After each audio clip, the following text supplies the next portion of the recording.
শ্লোক আস্বাদন করলাম। শ্লোকের প্রথমে কি বললেন? বললেন ত্রিনাদৌতি শনিচেন, অর্থাৎ বলল মাগো, জীবনে যদি আগে বড় হতে চাও তাহলে আগে ছোট হও। মহাপ্রভু আমার বললেন বাবা যে কত ছোট হব? বলছি ওগো তোমরা ঘাসের কাছে শিক্ষা নাও। দেখুন বাবা, আমরা যখন রাস্তার উপর দিয়ে চলাফেরা করি তখন ঘাসের উপর দিয়ে কিন্তু আমরা পা মারিয়ে দিয়ে চলে যাই। এতে কিন্তু ঘাস কোনো প্রতিবাদ করে না, বরং আমাদের পদধূলি মশলাকে ধারণ করে নেয়। তারপর কি বললেন? বললেন তরু রূপী সহিষ্ণু না। তরু শব্দের অর্থ কি গো মা? তরু শব্দের অর্থ কি? কি শুনতে পাচ্ছি না, কে বললো? কে বললো? বাহ, তরু শব্দের অর্থ হলো গাছ। বললো তরুরূপী সহিষ্ণু না, অর্থাৎ গাছের মতো সহ্য শক্তি চায়। দেখুন বাবা, এই প্রখর রোদের মধ্যে গাছ দাঁড়িয়ে আছে, আমরা কি প্রত্যেকদিন গাছের গোড়ায় গিয়ে জল দিচ্ছি, নাকি তার মাথার উপর ছাতা ধরে দাঁড়াচ্ছি? এর কোনোটাই কিন্তু আমরা করি না। কিন্তু দেখুন আশ্চর্যের বিষয়, যে একজন ঘাতক সে কিন্তু প্রত্যেক দিন কাঠ কাটছে, তা সত্ত্বেও কিন্তু গাছ তাকে ফুল ফল পাতা ইত্যাদি সব জিনিস সরবরাহ করে যাচ্ছে। তারপর কি বললেন? সর্বশেষে বললেন অমানিনা মানিদেন, অর্থাৎ বললো তোমার থেকে কারোর অর্থ কম, তোমার থেকে কেউ সম্মানী নিচু। কে তোমায় সম্মান করলো, কে তোমায় সম্মান করলো না, তা তোমার দেখার বিষয়বস্তু নয়, কিন্তু তুমি অপরকে সম্মান করো। নিতাই গৌর হরি বল। এবার আমার পদকর্তা পদের মধ্যে কি বললে সেটাই এবার আমরা একটু আস্বাদন করি। প্রথমে কি বললে? বললেন প্রেম সিন্ধু গোরা রায়, অর্থাৎ আমার গৌরাঙ্গ সুন্দরকে সাগরের সঙ্গে তুলনা করেছে। দেখুন বাবা, আমরা তো অনেক সাগরের কথা শুনেছি, কিন্তু আমরা কোনোদিন প্রেম সাগরের কথা শুনিনি। তাহলে যদি আমরা প্রেম সিন্ধু সাগরে যেতে চাই তাহলে আমাদেরকে কি করতে হবে? আমাদেরকে গৌড়ের চরণতলে আশ্রয় নিতে হবে। উপস্থিত সমবেত গৌর ভক্তমণ্ডলী, ভক্তিমতী মায়েরাও বাবারা, দেখবেন আমরা যখন সমুদ্রে বেড়াতে যাই, ওই সমুদ্রের শীতল হাওয়া যদি আমাদের শরীরে লাগে তাহলে কি হয়? আমাদের শরীরটা ঠান্ডা হয়ে যায়। কিন্তু ওই সমুদ্রের জল যদি আমরা একটুখানি খাই তাহলে কিন্তু এতে আমাদের তৃষ্ণা নিবৃত্তি ঘটে না। কেন না? ওই সমুদ্রের জলের মধ্যে আছে লবণ, যদি একবার মুখের মধ্যে প্রবেশ করে তাহলে তৃষ্ণা আমাদের দ্বিগুণ বেড়ে যায়। তাহলে আমার গৌর প্রেম সিন্ধু সাগরে যদি একবার কেউ হাগৌর হানিতাই বলে দুটি বাহু তুলে একবার যদি আসতে পারে তাহলে তার মধ্যে যে তাপ জ্বালাগুলো আছে সেগুলো সব দূরীভূত হয়ে যাবে। তাহলে এখন আপনারা প্রশ্ন করবেন যে ত্রিতাপ জ্বালাটা কি? না, ত্রিতাপ জ্বালা হলো আদি দৈবিক, আদি ভৌতিক এবং আধ্যাত্মিক, এই হচ্ছে ত্রিতাপ জ্বালা। তো দেখুন বাবা, আমরা যখন সমুদ্রে বেড়াতে যাই আমরা কিন্তু ভয়ে ওই সমুদ্রের জলের মধ্যে নামতে পারি না। কেন না? ওই সমুদ্রের জলের মধ্যে আছে অনেক জন্তু জানোয়ার, যদি আমরা নামি তাহলে আমাদের প্রাণ নাশ করতে পারে, সেই ভয়ে কিন্তু আমরা নামতে পারি না। কিন্তু দেখুন বাবা, আশ্চর্যের বিষয়, যারা ডুবুরি তারা কিন্তু ভয় পায় না, কারণ তারা জানে যে ওই সমুদ্রের মধ্যে আছে রত্ন। তাই সমুদ্র বা সাগরকে কিন্তু রত্ন গর্ভা বলা হয়।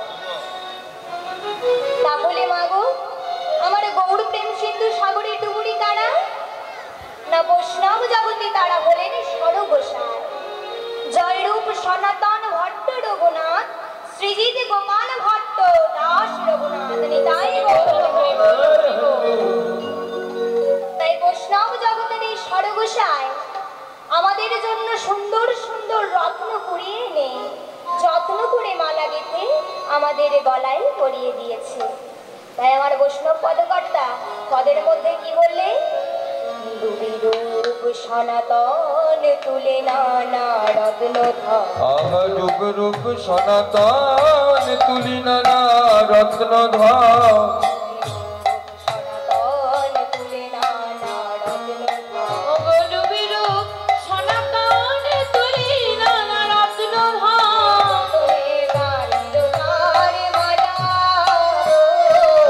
যতনে গাঁথিল তার মালা গো,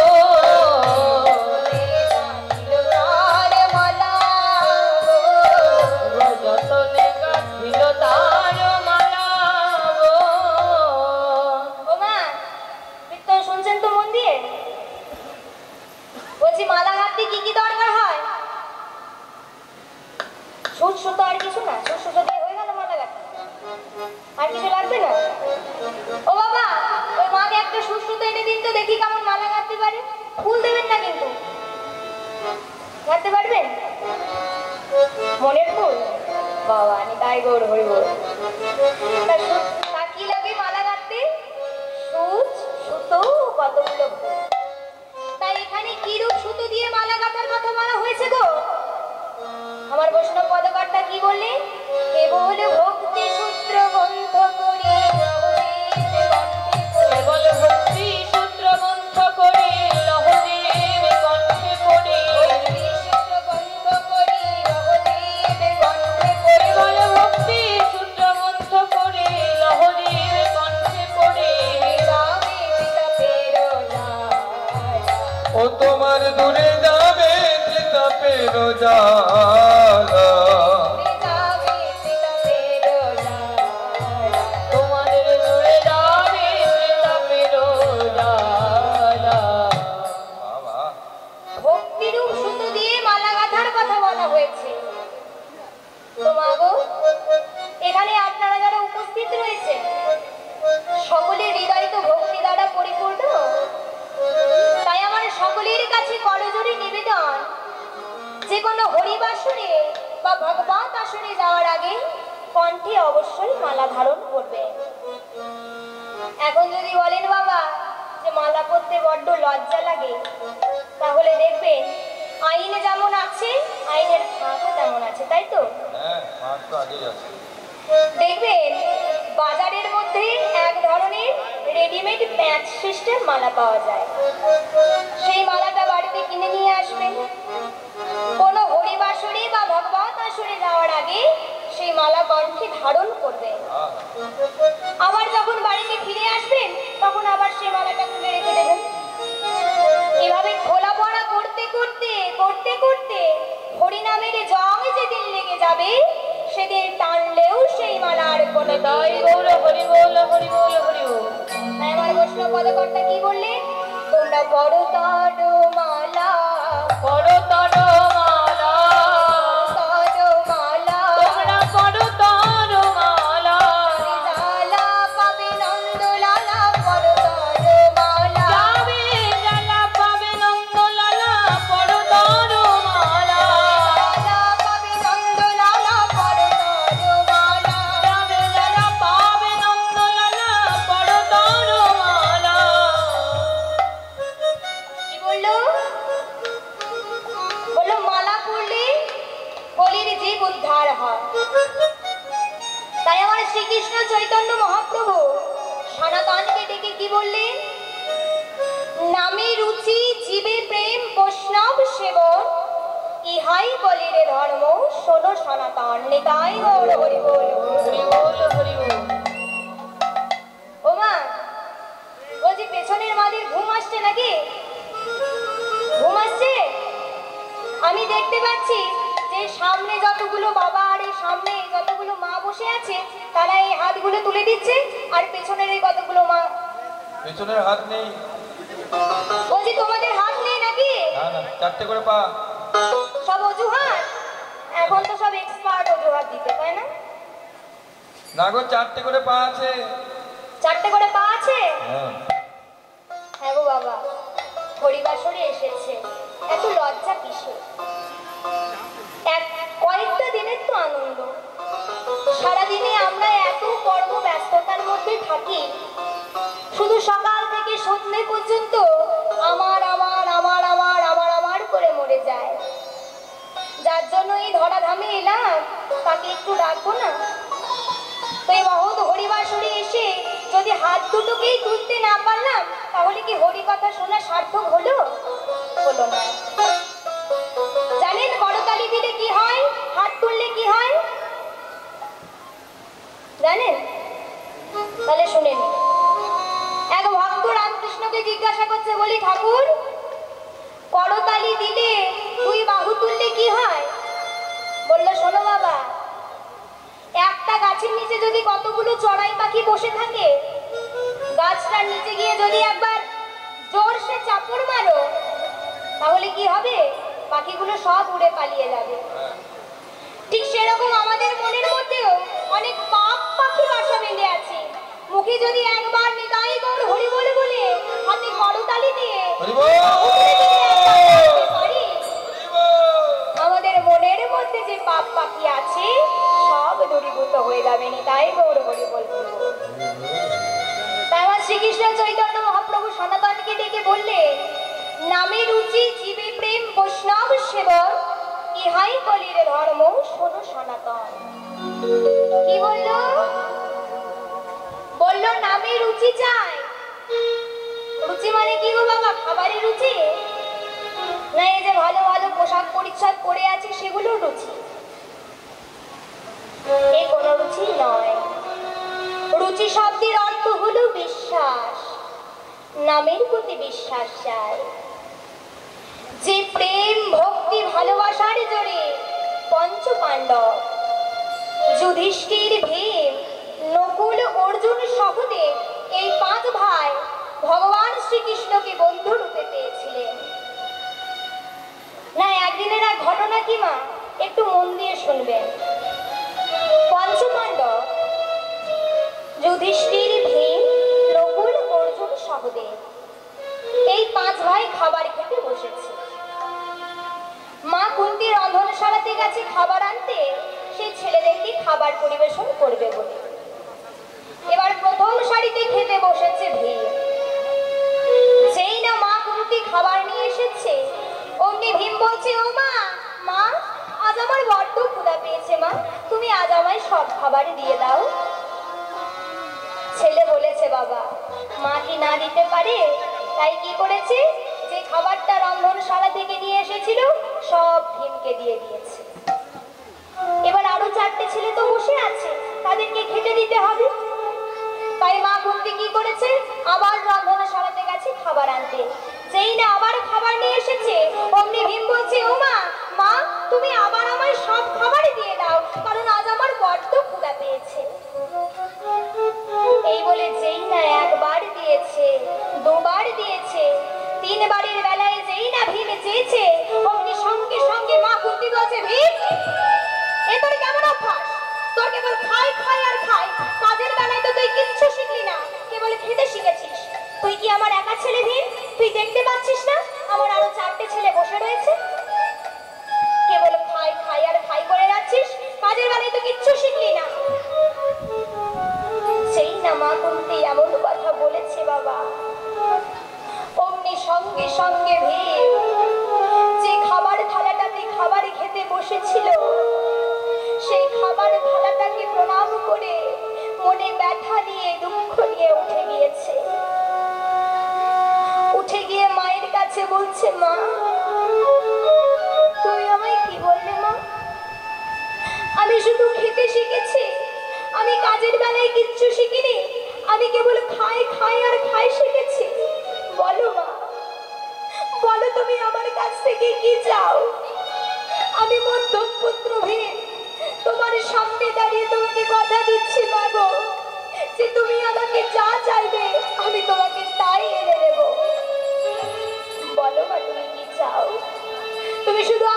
আমায় বলো তুমি কি চাও? তুমি হস্তিনাপুর রাজ্য ফিরে পেতে চাও, আমি তোমাকে তাই ফিরিয়ে দেব।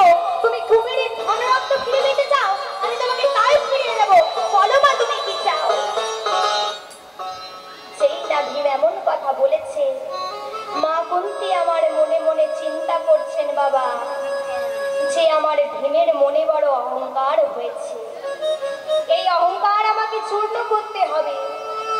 এদিকে ভীম জানে না, কিন্তু মা কুন্তি জানে যে কিছুক্ষণ আগে পিসিমার পায়ে প্রণাম করে ভগবান শ্রীকৃষ্ণ আমার দ্বারকায় চলে গিয়েছে। যেই না এমন ঘটনা ঘটেছে, মা কুন্তি এসে বলছে, ভীম কি বললি বাবা? আমি তোকে যা চাইবো তুই আমায় তাই এনে দিবি? বললো হ্যাঁ মা, আমি মধ্যম পুত্র ভীম তোমার সামনে দাঁড়িয়ে তোমার পা ছুঁয়ে প্রতিজ্ঞা করে বলছি, তুমি আমাকে যা চাইবে আমি তোমাকে তাই এনে দেবো। বলো না তুমি কি চাও? তুমি আমার কাছ থেকে কি পেতে চাও? তুমি শুধু আমাকে একবার বলো। মা আমার বলছে, ওরে ভীম আমি বেশি কিছু চাই না বাবা, তুই শুধু আমায় একবার কৃষ্ণ দর্শন করা। যেই না মা এমন কথা বলেছে, অমনি সঙ্গে সঙ্গে ভীম হেসে বলছে, ও মা তুমি কৃষ্ণ দর্শন করবে? এই কৃষ্ণ দর্শন তো সহজ। ভীম তোর বড় স্পর্ধা হয়েছে, কি বললি কৃষ্ণ দর্শন সহজ? হ্যাঁ মা, কৃষ্ণ দর্শন তো সহজ। যার মনের মধ্যে প্রেম আছে, ভক্তি আছে, ভালোবাসা আছে, অনুরাগ আছে, তার কাছে কৃষ্ণ পাওয়া সহজ। দেখো মা, আমি তোমাকে কৃষ্ণ দর্শন কিন্তু আজ করাবো।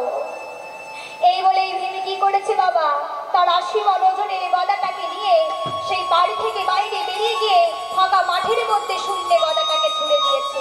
আর যেই না শূন্যে ছুড়ে দিয়েছে, অমনি গদাটা যেই না তার মাথার মধ্যে পড়বে, এবারে ভাবুন ওই ৮০ মণ ওজনের গদা যদি ভীমের মাথার মধ্যে পড়ে, তাহলে কি ভীম আর বাঁচবে? এদিকে ভগবান শ্রীকৃষ্ণ সত্যভামা রুক্মিণী যেই না দ্বারকার মধ্যে গোবিন্দের চরণ ধৌত করতে যাবে সোনার পাত্রে করে, বলছে ওগো সত্যভামা রুক্মিণী আর তোমাদের চরণ ধৌত করা হলো না, কারণ ওই দেখো আমার পরম সখা আমাকে আকুল প্রাণে ডাক দিয়েছে। দেখা দাও গোবিন্দ হে প্রাণ সখা, আমায় দেখা দাও দয়াময় ওহে প্রাণে কানা। তাই গোবিন্দ কি করেছে, সত্যভামা রুক্মিণীকে পরিত্যাগ করে যেই না ৮০ মণ ওজনের গদাটা শূন্য থেকে ভীমের মাথার মধ্যে পড়বে, অমনি সঙ্গে সঙ্গে এক হাতে গদাটাকে ধরেছে আর এক হাতে ভীমকে জড়িয়ে ধরেছে। ভীম এটা তুমি কি করছো? ভীম তুমি মরতে যাচ্ছ, মরে গেলে তো সব শেষ হয়ে যায়। ভীম তুমি যদি মরে যাও, তাহলে এই অহংকারী দুর্যোধনের অহংকারকে চূর্ণ করবে। তুমি মরো না, তুমি মরো না। এদিকে মা কুন্তি কিন্তু দূরে দাঁড়িয়ে এই লীলাটা দর্শন করছে, মনে মনে চিন্তা করছে যে আমি দিনের বেলায় দেবার স্বপ্ন দেখছি না তো, সত্য সত্যই ভগবান শ্রীকৃষ্ণ ভীমকে আলিঙ্গন করে দাঁড়িয়ে আছে। দেখলো না না বাবা, এ দেবার স্বপ্ন নয়, সত্য সত্যই আমার ভগবান শ্রীকৃষ্ণ ভীমকে আলিঙ্গন করে দাঁড়িয়ে আছে। মা কুন্তি আমার মনে মনে চিন্তা করলেন বাবা, যে ওই ভীমের অহংকার চূর্ণ করতে গিয়ে আজ আমার নিজেরই অহংকার চূর্ণ হয়ে গেল। তাই ভীমের কাছে গিয়ে ভীমকে বলছে, ওরে ভীম তুই যদি আমার পুত্র না হতিস বাবা, তাহলে আজ তোর চরণ দুখানিকে ধরে আজ আমি একবার প্রণাম করতাম, কিন্তু কেন করলাম না জানিস ভীম? শাস্ত্রে বলছে কোন মাতা পিতা যদি সন্তানের চরণ স্পর্শ করে প্রণাম করে, ধরে আজকে প্রণাম করতে পারলাম না। হরি বল হরি বল। তুই সত্য সত্যই প্রমাণ করে দিয়েছিস ভীম।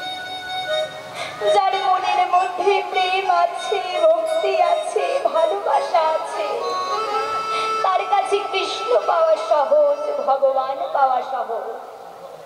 তাই আবার শ্রীকৃষ্ণ চৈতন্য মহাপ্রভু সনাতনকে ডেকে কি বললেন? নামে রুচি জীবে প্রেম বৈষ্ণব সেবন, ইহাই কলির ধর্ম, শোনো সনাতন। নিতাই গৌর হরি বল। তাই আজ কি হয়েছে? লীলারস সংকীর্তন লীলারস সংকীর্তনে বিকশিত পদ্ম সংকীর্তন ওয়ে লীলারসে সংকীর্তন বিকশিত কর্তমা। জগত ভরিল দ্বারে বাসে, হরির দ্বারে বাসে। পাগল মনে মনিল ভ্রমর, অরুণিল কমলবান মাতিল ভ্রমরগান। আইয়া বঞ্চিত কৃষ্ণ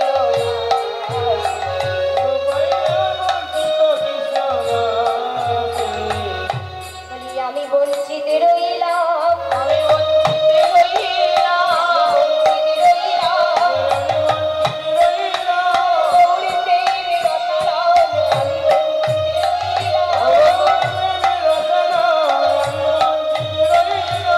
গৌর প্রেমে রসায়ন আমি বঞ্চিত রইলাম। গৌর প্রেম সদানে আমি বঞ্চিত রইলাম। পাইয়া বঞ্চিত কৃষ্ণ দাসে, পাইয়া বঞ্চিত কৃষ্ণ দাসে।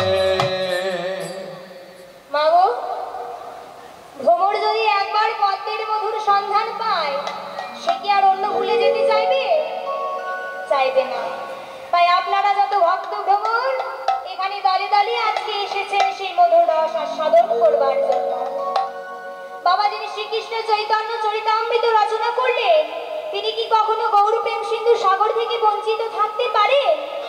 কোনোদিনই পারেন না। যে একজন কৃষ্ণ প্রেমী মানুষ, তার যেমন কৃষ্ণ নাম করে কৃষ্ণ নামের আশা মেটে না, ঠিক সেরকম একজন ধনী মানুষ, তার যেমন ধনের ধনাঙ্কা মেটে না, সেরকম একজন যোগী মানুষ, তার মনের অতৃপ্ত বাসনা যদি একবার শ্রীরাম মধুর বৃন্দাবন দর্শন করতে পারতাম, তাহলে আমাদের জীবনটা ধন্য হয়ে যেত। তাই গৌর হরি বল। হরি বল হরি বল হরি বল। আজ কি হয়েছে? পাইয়া বঞ্চিত কৃষ্ণ দাস। তেরে ও পাইয়া বঞ্চিত কৃষ্ণ দাসে।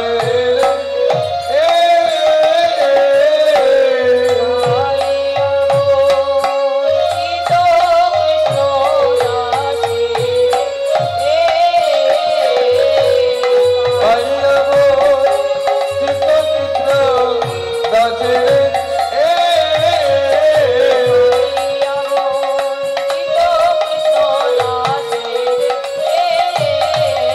ও পাইয়া বঞ্চিত কৃষ্ণ দাসে। ও বঞ্চিত কৃষ্ণ দাসে।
ও পার চিত্ত কৃষ্ণ পাইয়াব চিত্ত কৃষ্ণ দাস ও দাসিনে ও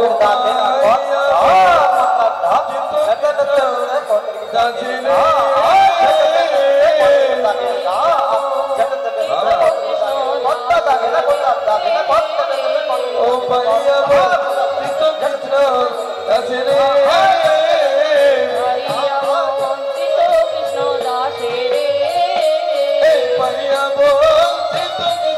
দাসিনে চিত্ত কৃষ্ণ দাসের পাইয়াব চিত্ত কৃষ্ণ দাসিনে চিত্ত কৃষ্ণ দাসের পাইয়াব চিত্ত কৃষ্ণ দাসিনে ও পাইয়াব চিত্ত কৃষ্ণ দাসিনে পাইয়াব চিত্ত কৃষ্ণ ও পাইয়াব চিত্ত কৃষ্ণ দাসিনে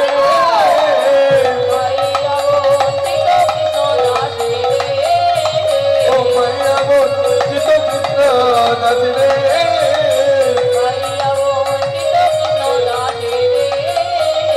পাইয়াব চিত্ত কৃষ্ণ দাসিনে পাইয়াব চিত্ত কৃষ্ণ দাসে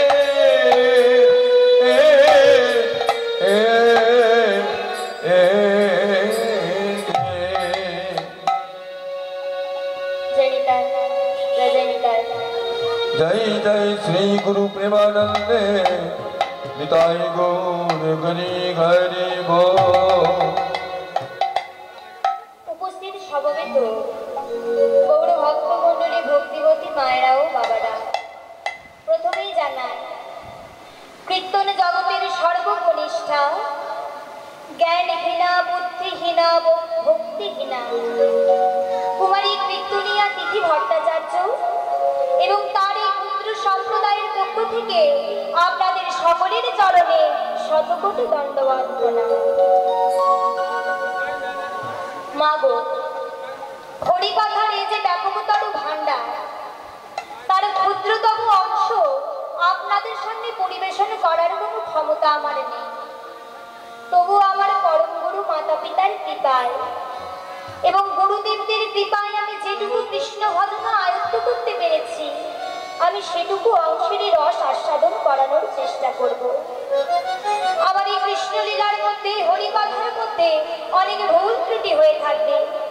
নিজ কন্যা স্নেহে, নিজ ভোগের স্নেহে আমার ত্রুটি মার্জনা করবে। আর একটা কথা না বললেই নয়, এই যে এখানে মহৎ হরিবাসরের আয়োজন করা হয়েছে, সেখানে যে আমাকে আমার মতো একজন সর্বকনিষ্ঠা কীর্তনিয়াকে যে এখানে গান করবার জন্য সুযোগ করে দেওয়া হয়েছে, সেজন্য আমি কমিটির দাদাদের কাছে সারা জীবন চিরকৃতজ্ঞ থাকবো। শুধু তাই নয়, যে দাদা আমার সাথে যোগাযোগ করেছিলেন সেই দাদার নাম হচ্ছে বরুণ দা, খুবই ভালো। সে আমার সাথে প্রতিনিয়ত কন্ট্যাক্ট রেখে গেছে, কেমনভাবে আমাদের সুযোগ সুবিধা হতে পারে, আমরা কেমনভাবে আসতে পারবো, সমস্ত বিষয়ে। তো বেশি কিছু না, আমি ভগবানের কাছে শুধু এটুকুই সারা জীবন প্রার্থনা করব যে আপনারা যেন সারা জীবন এইভাবে এখানে হরিবাসনটাকে টিকিয়ে রাখতে পারেন। নিতাই গৌর হরি বল হরি। তো মা, এতক্ষণ আমরা নবদ্বীপে ছিলাম, সেখানে আমরা কিছু গৌরের কথা আস্বাদন করলাম। এবার আমরা কোথায় যাব? বৃন্দাবনে। তা বৃন্দাবনে যেতে গেলে কি নাম করে যেতে হয়? কি নাম করে যেতে হয়? রাধে রাধে। যাবেন তো সবাই? দুটি বাহু তুলুন দেখি সবাই মিলে। রাধে রাধে জপ করো, কৃষ্ণ নামে রস পিয়া করো। রাধে রাধে রাধে রাধে রাধে দুটি বাহু তুলে করো, জপ করো, কৃষ্ণ নাম রস পিয়া করো।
বলছে, মা তুমি আমায় বেশ সুন্দর করে ব্রজরাখালের বেশে সাজিয়ে দাও, আমি আজকে গোচারণে যাব। তাই গোপাল আজকে বলছে, ও গো মা গো আমি চড়াবো বাছুরে, মা গো আমি চড়াবো বাছুরে। ও গো মা গো আমি চড়াবো বাছুরে।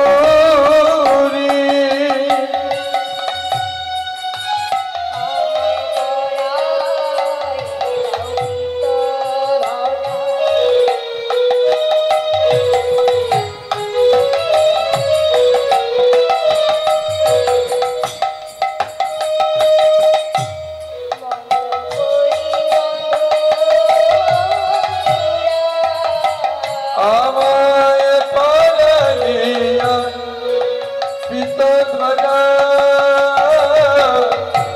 ও মা মন্ত্র পড়ি মধুচূড়ে,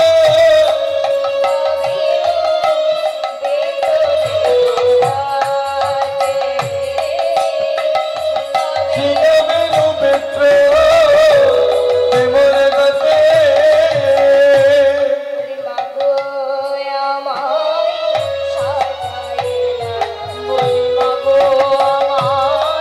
সাজায় দে।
নবলক্ষ ধেনুর পাল, দ্বাদশ গোপাল দ্বাদশ উপগোপাল। ভগবান শ্রীকৃষ্ণের 12 জন প্রধান শাখা আর 12 জন উপশাখা। 12 জন প্রধান শাখা কে কে ছিল? শ্রীদাম, সুদাম, দাম, বসুদাম, সুবল, মহাবল, সুবাহু, বহুবাহু, অর্জুন, ত্রককৃষ্ণ, লবঙ্গ, মধুমঙ্গল। এই হচ্ছে 12 জন প্রধান শাখা। আর 12 জন উপশাখা কে কে? হলায়ু, বর্ধবু, গন্ধর্ব, কিঙ্কিণী, অংশুমান, ভদ্রসেন, বসন্ত, বিলাসী, কোকিল, কলবিঙ্গ, উজ্জ্বল, কুণ্ডল। এই হচ্ছে 12 জন উপশাখা। তত্ত্বের দিক দিয়ে কি বলছে? এই 24টি তত্ত্ব দিয়ে আমাদের দেহ গঠিত। এই দেহের মধ্যে ভগবান যতক্ষণে বিরাজ করে ততক্ষণই হচ্ছে আমাদের খেলা। তাই আজ ভগবান শ্রীকৃষ্ণ আজকে যমুনার তীরে খেলা খেলছে। কেমন ভাবে? আজও খেলে রাম, আজও খেলে রাম,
দয়ালের কানায় খেলে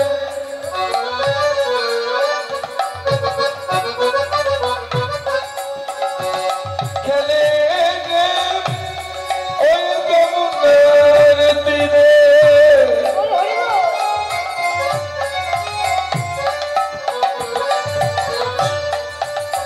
কাঁধে চলায়াল কাঁধে তারা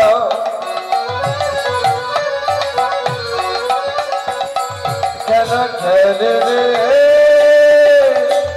প্রাণীর কান ধরি রে রে রে রে ধরি যা সদা সদা ধরি রে ধরি যা ধরি রে ধরি যা আজ খেলে রা আমো आजू खेले राम कन आजू खेले राम कन आजू खेले राम कन সকালে যমুনার তীরে খেলা খেলছে আর ওই প্রখর রবীন্দ্রনাথে গোবিন্দের চাঁদ বদন খানি ঘেমে যাচ্ছে। আজকে সভ্য ভাবের খেলা হচ্ছে না গো, আর পূর্ণমাসী যোগমায়া এই লীলাটা দর্শন করছে। যখন যমুনার তীরে সকলে মিলে খেলা খেলছে তখন ওই প্রখর রবির তাপ গোবিন্দের খেলার ব্যাঘাত ঘটাচ্ছে। তাই পূর্ণমাসী যোগমায়া কি করলেন? মায়ার সৃজন করে সেই সূর্যটাকে আড়াল করে দিলেন। তাই আজ কি হয়েছে? প্রখর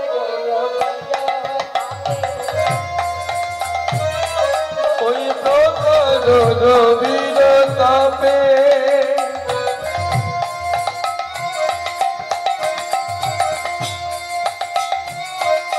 প্রখর রবির তাপে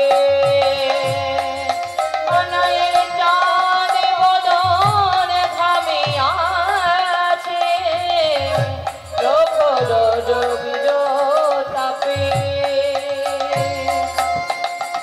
অনায়ের চাঁদ বদন ঘামিয়াছে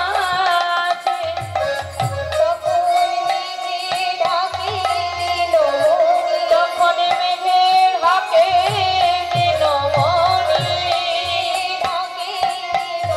তখন মেঘের হাকে দিনমণি আনন্দের সীমানায় খেলে রাম আজ খেলে রাম আজু খেলে রাম কান আজু খেলে রাম কান আজু খেলে রাম সকালে বলছে এই কানাই, প্রত্যেক দিন আর একই রকম খেলা ভালো লাগে না ভাই। আজকে খেলাটা একটু পরিবর্তন কর। আজকে খেলার নাম কি হবে বল? কি খেলবি বল এই হাডুডুডু খেলবি? খেলবো না তো? না। কি খেলবি রে? আজকে ডাঙ্গুলিও খেলবো না। তোরা বল কি খেলবি? কানামাছি বলবো বলো। তবে আজকে চোর চোর খেলবো চোর চোর খেলবে? তা আজকে খেলার নাম হচ্ছে কাঁধে করা কাঁধে চড়া।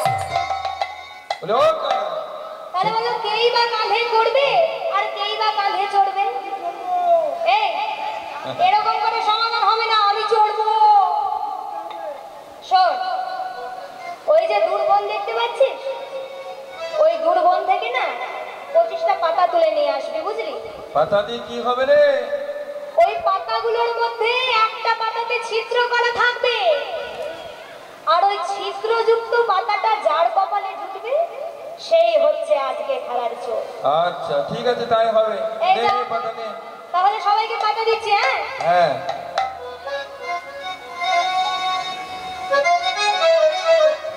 বাবা এই দেখ তো, এই কানা হ্যাঁ। আমার পাতাটা ভালো পাতা এই যে দেখ পড়েছে ভালো তো? পাতা, হ্যাঁ এই আমারটাও ভালো পাতা রে আমারটাও ভালো এই তোরটা ঠিক তো? ওই দেখা তো, দেখি তোরটা দেখি। এই আমারটাও ভালো পড়েছে। বলি শোন শোন এ কি হয়েছে কি? তুই তো সবার পাতা দেখলি তোর পাতাটা একবার দেখি আমার মুখের কথা বিশ্বাস হচ্ছে না? না না দেখা দেখা আরে বলছি ভালো পাতা আমার। না দেখা দেখা দেখি দেখা দেখবি? হ্যাঁ দেখাচ্ছি তাহলে। এই দেখ। ছেড়া ছেড়া কানাই চোর কানাই চোর চোর, কানাই চোর, চোর, চোর চোর। তোরা আমাকে চোর বলছিস? আমাকে তোরা চুরি করতে দেখেছিস? হ্যাঁ দেখেছি তো ছোটবেলা থেকে তুই নাম করা চোর। তোরা কি স্বার্থপর রে? আমি প্রত্যেকদিন ননি চুরি করে তোদের বদনে তুলে দিই আর তোরা আমাকে চোর বলছিস? খাওয়াস কেন আমাদেরকে? আমি বলি যে খাওয়াতে হবে। তোরা কি স্বার্থপর দেখেছো বাবা? আমি প্রত্যেকদিন ননি চুরি করে ওদের বদনে তুলে দিই আর আমাকে বলছে চোর। এই শোন শোন শোন, শর্ত তো একটাই, হ্যাঁ যে চোর হবে তাকে কাঁধে করে যমুনার তীর হতে বংশীবাট পর্যন্ত নিয়ে যেতে হবে। ব্যাস। এই ঠিক আছে। সামনে দাঁড়িয়েছিল সুদামা, বললো এই সুদামা চলাই আমার কাঁধে চড়ে। এই বলে ছোট ছেলেরা বাবা যেমন করে কাঁধে চড়ে বসে ওরকম করে কিন্তু কাঁধে চড়ে বসেছে।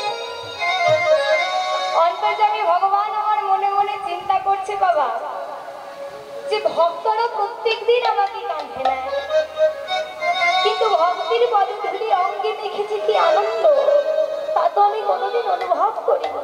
আহা বাবা, আজ ভক্তের পদধূলিতে আমাকে স্নান করতে হবে।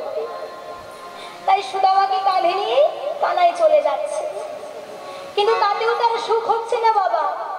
তাই বলছে এই সুদামা তোর চরণখানি কি আমার মুখে আরো ভালো করে দে। এই বলে যেই না বক্ষে পা দুটো দিয়েছে, কানাই কি করেছে সুদামাকে নিয়ে চলে যাচ্ছে। কেমন ভাবে আমি সুদামারে লইয়া কৃষ্ণ ছুটিতে লাগিল। সুদামারে লইয়া কৃষ্ণ ছুটিতে লাগিল। সুদামারে লইয়া কৃষ্ণ ছুটিতে লাগিল। পত্রয়াম্ব বৃক্ষ তলে আসি দাঁড়াইল। পত্রয়াম্ব বৃক্ষ তলে আসি দাঁড়াইল।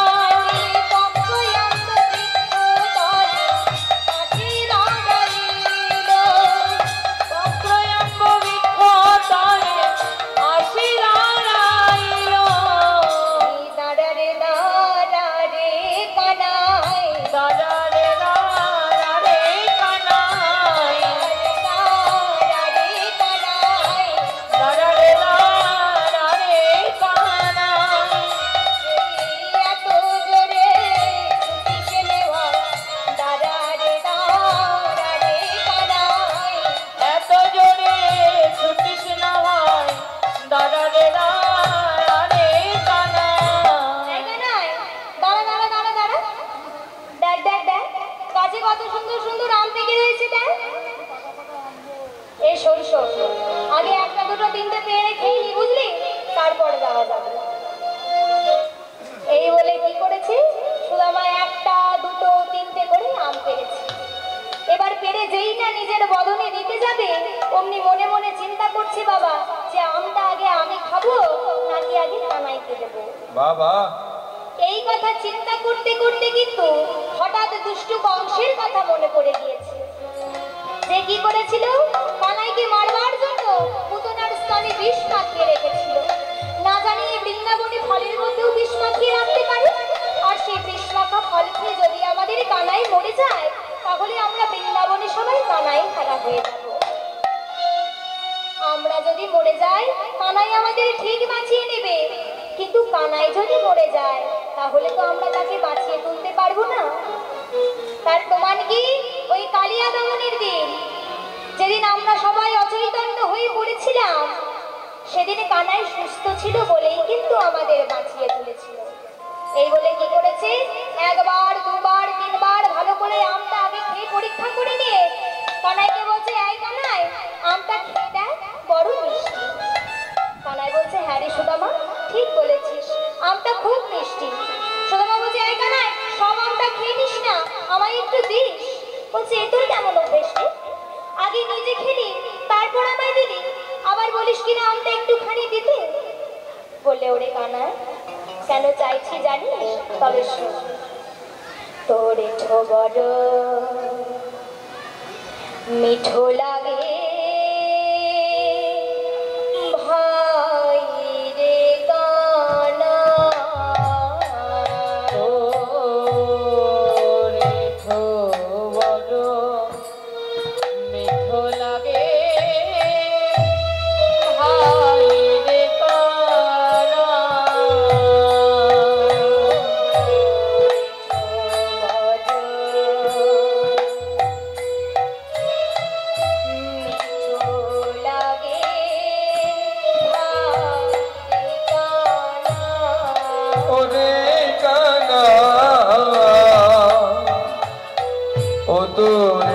বড় মিঠো লাগে ভাই রে কারা ওরা ধর মাঝে না দাঁড়িয়ে শোধায় আছে ওরা গা অধরা মাঝে কানা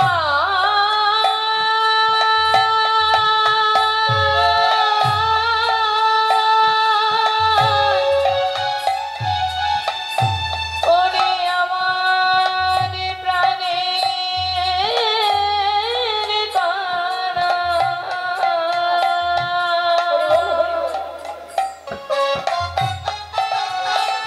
তোরে আদরের সুধারে যায় বলি হারে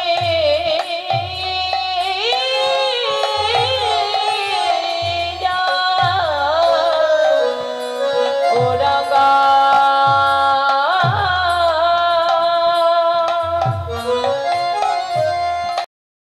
অধরা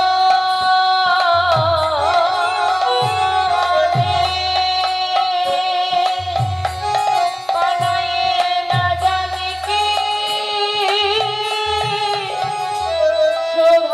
শোভায় আছে কানাই রে তোর চাঁদ মুখে ওরে কানাই রে তো চাঁদ মুখে কানাই রে তোর চাঁদ মুখে বানায় রে তোর চাঁদ মুখের বলি গাড়ি গায় হারি রায় চাঁদ মুখের বলি গাড়ি গায় রে বলি হারি রায় রে এঠো বড় মিঠো লাগে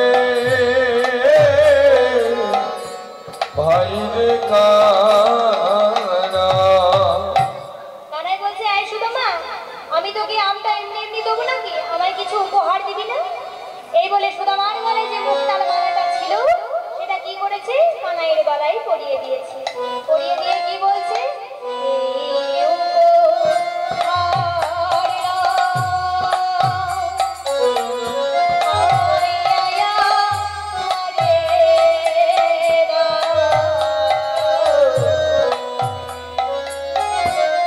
এই উপহার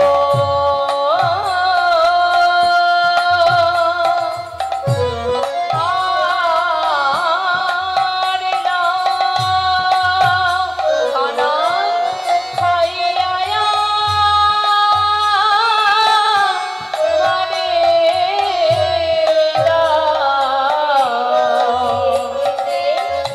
রে খেতে খেতে হতে ও মোদের দিতে গাবে ভাই রে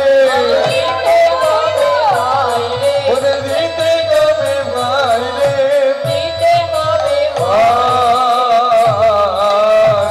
এঠো বড় মিঠো লাগে ভাই রে কানা এই লীলাটি পদকর্তা গোবিন্দ দাস এক পাশে দাঁড়িয়ে স্মরণ করছে আর দুটি নয়ন জলে বুক ভাসিয়ে কাঁদছে তো বাবা এবার আমরা জানবো যে সুদামা চার যুগে কে ছিল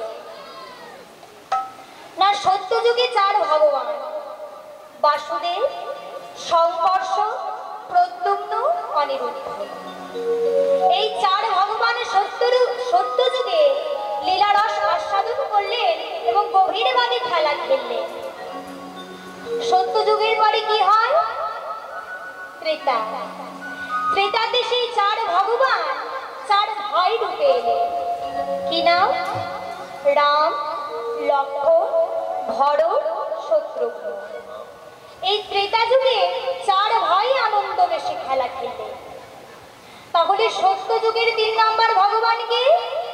প্রদ্যুম্ন। আর ত্রেতা যুগের 3 নাম্বার ভগবান কে? ভরত। তাহলে ত্রেতাতে যে হলো ভরত, তারপরে সে হলো কৃষ্ণের বন্ধু সুদামা। তাহলে বাবা এখন আমাদের প্রশ্ন হচ্ছে যে ভাই বন্ধু হলো কেন? এ কথা যদি আমরা জানতে চাই তাহলে আমাদের মহারাজ দশরথের কথা জানতে হবে। মহারাজ দশরথ যখন বৃদ্ধ হলেন তখন সকলকে বললেন যে আমি আর রাজ্যভার সামলাতে পারছি না, তাই আগামীকাল হবে রাজ্য অভিষেক। আমি আমার বড় ছেলে রামচন্দ্রের হাতে এই রাজ্যভার অর্পণ করে দিতে চাই।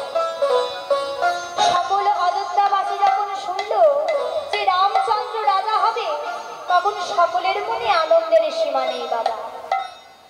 পুরো অযোধ্যা নগর সুন্দরভাবে আলোয় আলোকিত করা হয়েছে, সুন্দর করে অযোধ্যা নগরটাকে সাজিয়ে দেওয়া হয়েছে। এবার ওই যে মহারাজ দশরথ ছিল তার 3 স্ত্রী ছিল, কৌশল্যা, কইকেয়ী এবং সুমিত্রা। কইকেয়ী কিন্তু মহারাজ দশরথকে খুব ভালোবাসতেন। তিনি ছিলেন 3 স্ত্রীর মধ্যে সব থেকে পতিব্রতা রমণী। তিনি রামচন্দ্রকে খুব ভালোবাসতেন, কিন্তু প্ররোচনায় করে রামের বিরোধিতা করেছিলেন। যদি আমরা গল্পটা মন দিয়ে শুনি তাহলে বুঝতে পারব না কি হয়েছে। একবার এক রাজবৈদ্য এসে বললেন যে মহারাজ দশরথের এমন অসুখ হয়েছে, যদি 15 মিনিট অন্তর অন্তর সেবা শুশ্রূষা না করা হয় তাহলে তিনি মারা যাবেন। সেই সেবা কিন্তু করেছিল কইকেয়ী। এছাড়া এমনও শোনা যায় মহারাজ দশরথের হাতে একবার একটা বিষ ফোঁড়া হয়েছিল। এক রাজবৈদ্য বলেছিলেন যে ওই ফোঁড়াটা মুখের লালা রস দিয়ে ফাটাতে হবে, আর ওই লালা রসটার মুখের মধ্যে প্রবেশ করবে তার মৃত্যু পর্যন্ত ঘটতে পারে। তো সেই সেবাও কিন্তু করেছিল কইকেয়ী। মহারাজ দশরথ কইকেয়ীকে বললেন, ওগো কইকেয়ী, তুমি আমাকে 2 বার প্রাণে বাঁচিয়েছো, আমাকে 2 বার প্রাণে বাঁচিয়ে তোমার 2টি বর প্রাপ্য আছে। বলো কইকেয়ী, তুমি আমার কাছ থেকে কি বর চাও? কইকেয়ী বলছে, ওগো প্রভু, আপনি থাকতে আমার আবার বর চাই? আপনি থাকতে আমার কোনো বর লাগবে না। বললো, না, বলো কইকেয়ী, তুমি আমাকে 2 বার প্রাণে বাঁচিয়েছো, তাই আমাকে 2 বার প্রাণে বাঁচিয়ে তোমার 2টি বর প্রাপ্য আছে। বলো তুমি কি চাও? বলল, স্বামী, আজ আমার কোনো বরের দরকার নেই, তবে সত্য সত্যই যদি কোনোদিন আমার বরের দরকার হয় আমি আপনার কাছ থেকে চেয়ে নেব। নিতাই গৌর হরি বল, হরি বল, হরি বল, হরি বল। এবার কি হয়েছে, কইকেয়ী তো রামচন্দ্রকে খুব ভালোবাসতো। যখন শুনলো যে রামচন্দ্র রাজা হবে তখন আনন্দে আত্মহারা হয়ে ছুটতে ছুটতে গিয়ে তার গলায় যে গজপতির হারটা ছিল সেটা দাসী মন্থরার গলায় পরিয়ে দিয়েছে। আর যেই না পরিয়ে দিয়েছে অমনি সঙ্গে সঙ্গে দাসী মন্থরা সেই হারটা মাটিতে আছাড় মেরে ফেলে দিয়েছে। দেখি মন্থরা, এ কি তোর দুঃসাহসিকতা? আমি রাজরানী হয়ে তোকে এই মালাটা উপহার দিলাম আর সেটা তুই মাটিতে আছাড় মেরে ফেলে দিলি? বললো, হ্যাঁ, ফেলে দিয়েছি, আমি বেশ করেছি, মাটিতে আছাড় মেরে ফেলে দিয়েছি। বললো, কেন? বলো, শোনো কইকেয়ী, রামচন্দ্র রাজা হবে এতে তোমার আনন্দ হচ্ছে, কিন্তু এতে আমার আনন্দ হচ্ছে না। বললো, কেন? বললো, কারণ তোমার ছেলে তো ভরত, সে থাকতে রামচন্দ্র রাজা হবে, এতে তোমার আনন্দ হচ্ছে, তুমি আনন্দে ধেই ধেই করে নৃত্য করতে পারো, কিন্তু এতে আমার আনন্দ হচ্ছে না। শোনো কইকেয়ী, মহারাজ দশরথ রাজা ছিল, মহারাজ দশরথের গায়ে আমি তেল দিয়েছি, দাসী বৃত্তি করেছি, সে আমায় অর্থ দিয়েছে। রামচন্দ্র রাজা হবে, রামচন্দ্র রাজ সিংহাসনে বসবে, আমি দাসী বৃত্তি করব, সে আমাকে অর্থ দেবে। কিন্তু তুমি কি একবার ভেবে দেখেছো কইকেয়ী, যদি রামচন্দ্র রাজা হয় তাহলে সারা জীবনের জন্য তোমাকে সতীনের পায়ে তেল মাখাতে হবে। বলে, তা তো আমি ভেবে দেখিনি মন্থরা, তাহলে উপায়? বললো, উপায় আছে। আজকে এমন আনন্দের দিনে, আজকে এমন শুভ দিনে তুমি মান করো, তুমি অভিমান করো, ঘরের মধ্যে প্রবেশ করে জানালা দরজা বন্ধ করে দাও, ঘরের জানালা দরজা বন্ধ করে আলো নিভিয়ে দাও, মাটির ওপরে শুয়ে শুয়ে হাপুস না হয়ে চিৎকার করে কাঁদতে থাকো। সেই না দাসী মন্থরা এমন কথা বলেছে, অমনি কইকেই সঙ্গে সঙ্গে ছুটতে ছুটতে ঘরের ভেতরে প্রবেশ করে ঘরের জানালা দরজা বন্ধ করে দিয়ে আলো নিভিয়ে দিয়ে মাটির মধ্যে শুয়ে শুয়ে হাপুস টাইনে কাঁদতে লেগেছে। এবার মহারাজ দশরথ পুরো অযোধ্যাপুরে ঘুরে ঘুরে দেখছে যে ঠিকঠাক ভাবে সাজানো হয়েছে কিনা। দেখলো সব দিক আলোয় সুসজ্জিত করা হয়েছে, কিন্তু কইকেয়ীর ঘরে কোনো আলো নেই। মনে মনে চিন্তা করছে, বাবা একই হলো, কইকেয়ীর ঘরে কোনো আলো নেই কেন? তাহলে কি কইকেয়ীর আজকে কোনো শরীর খারাপ হয়েছে? এই চিন্তা করে মহারাজ দশরথ কইকেয়ীর ঘরে এলেন। এসে বলছে, কি কইকেয়ী, তুমি এমন করে মাটির মধ্যে শুয়ে শুয়ে হাপুস কারণে চিৎকার করে কাঁদছো কেন কইকেয়ী? বলো তোমার কি হয়েছে? এই বলে মাটি থেকে বুকের মধ্যে জড়িয়ে ধরে মহারাজ দশরথ বলছে, ওগো কইকেয়ী, এমন আনন্দের দিনে, শুভ দিনে তোমার কি হয়েছে তুমি আমায় বলো। বলল, হে স্বামী, আজকের দিনে আপনার কাছে আমার যে দুটি বর প্রাপ্য ছিল, সেই দুটি বর আমি আপনার কাছ থেকে চেয়ে নিতে চাই। বলল, সে তো খুব ভালো কথা কইকেয়ী, বলো তুমি কি বর চাও? বলো, না মহারাজ, আমি এভাবে কোনো কথা নিতে চাই না। আপনি আমার মাথায় হাত রেখে প্রতিজ্ঞা করে বলুন যে আমি আপনাকে যা চাইবো আপনি আমাকে তাই দেবেন। হরি বল হরি বল। মহারাজ দশরথ কইকেয়ীর মাথায় হাত দিয়ে বলছে, কইকেয়ী তুমি বলো, তুমি আমাকে যা চাইবে আমি তোমাকে তাই দেব। বলছে, ওগো স্বামী, আমি চাই একবারে আমার পুত্র ভরতকে রাজ সিংহাসনে বসানো হোক, আর একবারে চাই রামচন্দ্রকে 14 বছরের জন্য বনবাসে পাঠিয়ে দেওয়া হোক। কইকেয়ী, তুমি কেমন কথা বলছো কইকেয়ী? এটা কি কখনো সম্ভব? মহারাজ, আপনি আমার মাথায় হাত রেখে প্রতিজ্ঞা করে বলেছেন যে আমি আপনাকে যা চাইবো আপনি আমাকে তাই দেবেন। যেই না এমন কথা শুনেছে, অমনি মহারাজ দশরথ সঙ্গে সঙ্গে মাটিতে অচৈতন্য হয়ে পড়ে গিয়েছে। আর এটাই ছিল কিন্তু মহারাজ দশরথের মৃত্যুর কারণ। এদিকে বাড়িতে 4 ছেলের মধ্যে এক ছেলেও নেই। এক রাজবৈদ্য এসে বললে যে পুত্র না হলে তো সব ক্রিয়া সম্পন্ন করা হবে না।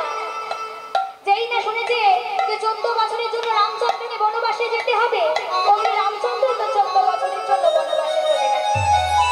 আর এদিকে ভরত আছে মামার বাড়িতে। তাই রাজবৈদ্য এসে যখন বলল যে পুত্র ছাড়া তো সব ক্রিয়া সম্পন্ন হবে না, তাই রামচন্দ্রকে ফিরিয়ে আনতে হবে। এদিকে ভরত যখন মামার বাড়ি থেকে বাড়িতে এসে পৌঁছালো, জানতে পারলো যে তার মায়ের কারণের জন্য তার দাদা 14 বছরের জন্য বনবাসে চলে গিয়েছেন। তাই গৌর হরি বল হরি বল হরি বল। তাই কি করেছে, যেই না ঘরের মধ্যে এসেছে, যখন জানতে পারলো যে তার মায়ের জন্য তার দাদা 14 বছরের জন্য বনবাসে চলে গিয়েছে, অমনি ছুটতে ছুটতে ছুটতে ছুটতে সেই ঘরের মধ্যে গিয়ে বলছে, দাদা, ও দাদা, তুমি ফিরে চলো দাদা, তুমি ফিরে চলো। বলো, না ভাই, আমি ফিরে যাব না, কারণ আজ যদি আমি ফিরে যাই তাহলে ইতিহাস অন্য কথা বলবে। রামচন্দ্র লোভী ছিল, তাই রাজ্য লাভের আশায় রামচন্দ্র ফিরে এসেছে। আমি ফিরে যাব না। বলো, না দাদা, ফিরে তোমাকে যেতেই হবে, কারণ পিতার মৃত্যু হয়েছে। বলো, ওরে ভাই, তাহলে শুনে রাখ, তাহলে তো আমি আরোই যাব না, কারণ আজ যদি আমি ফিরে যাই তাহলে আবারও বলছি, সকলে বলবে আমি মর্যাদা পুরুষোত্তম রাম, আমি রাজ্য লাভের আশায় আবার আমি এখানে ফিরে এসেছি। বললো, দাদা, তাহলে তুমি কোনোভাবেই ফিরে যাবে না? বললো, না, আমি কোনোভাবেই ফিরে যাব না। বললো, দাদা, তাহলে আমার দুটো কথা তোমাকে রাখতে হবে। বললো, বল ভাই। বললো, দাদা, তোমার চরণ পাদুকা জোড়া আমাকে দাও। যতদিন না পর্যন্ত তুমি আমার রাজ্যে ফিরে যাবে, ততদিন পর্যন্ত তোমার এই পাদুকা জোড়া আমি রাজ সিংহাসনে বসিয়ে রেখে আমি রাজকার্য পরিচালনা করব। আর একটা কথা তোমায় আমাকে দিতে হবে। ওগো দাদা, আমি তো তোমার ভাই, তাই আজ আমি তোমাকে এত অনুরোধ করার পর তুমি আমার সাথে ফিরে গেলে না। কিন্তু আজ যদি আমি তোমার বন্ধু হতাম, তাহলে কিন্তু আমি তোমাকে তোমাকে ঠিকই ফিরিয়ে নিয়ে যেতাম।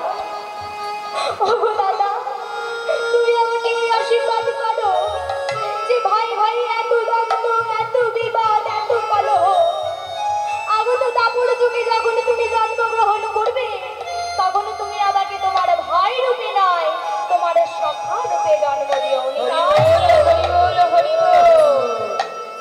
তাই ত্রেতাতে যে ছিল ভরত, দাপরে সে হলো শ্রীকৃষ্ণের বন্ধু সুদামা। এবারে কলিযুগে সুদামার কোথায় জন্ম হলো সেটা আমরা লীলার শেষে জানবো। আপনারা যারা লীলার শেষ পর্যন্ত থাকবেন তারা জানতে পারবেন যে এই কলিযুগে সুদামার কোথায় কি নামে জন্মগ্রহণ হলো। বাবা, এদিকে কৃষ্ণ বলরাম বড় হলো। নন্দ মহারাজ তো কৃষ্ণ বলরামকে পাঠিয়ে দিলেন সন্দীপন মুনির আশ্রমে শিক্ষা লাভ করবার জন্য। তখনকার দিনে শিক্ষা লাভ করতে হলে সন্দীপন মুনির আশ্রমে থেকেই শিক্ষা লাভ করতে হতো। আর এদিকে সুদামা তো দিন দরিদ্র, তার কিন্তু কানাইকে ছাড়া মন ভালো লাগে না। তাই সুদামার মা রচনা দেবী এবং পিতা মটুক মনে মনে সিদ্ধান্ত গ্রহণ করলে যে আমাদের ছেলে সুদামাকেও সেই সন্দীপন মুনির আশ্রমে গিয়েই রেখে দিয়ে আসবো। তাই বড়দিনে কি করেছে, সেই সন্দীপন মুনির আশ্রমে গিয়ে সুদামাকে রেখে দিয়ে এসেছে। সেই না দেখেছি সুদামা এসেছে, কানাই বলছে, ওরে সুদামা তুই এসেছিস, বড় ভালো হয়েছে ভাই, আজ থেকে আমরা তিনজন মিলে একসাথে শিক্ষা লাভ করব। তাই আজ কি হয়েছে, শিক্ষার উদ্দেশ্যে শেখায় উপনীত হইল, শিক্ষার উদ্দেশ্যে শেখায় উপনীত হলো,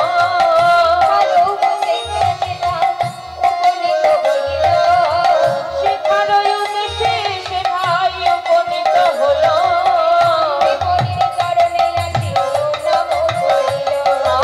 আর শান্তিমুনি চরণে আসি প্রণাম করিল, আনন্দ আর ধরে না, আনন্দ আর ধরে না, ওই গুরু গৃহে সুদামার আনন্দ আর ধরে না, ওই গুরু গৃহে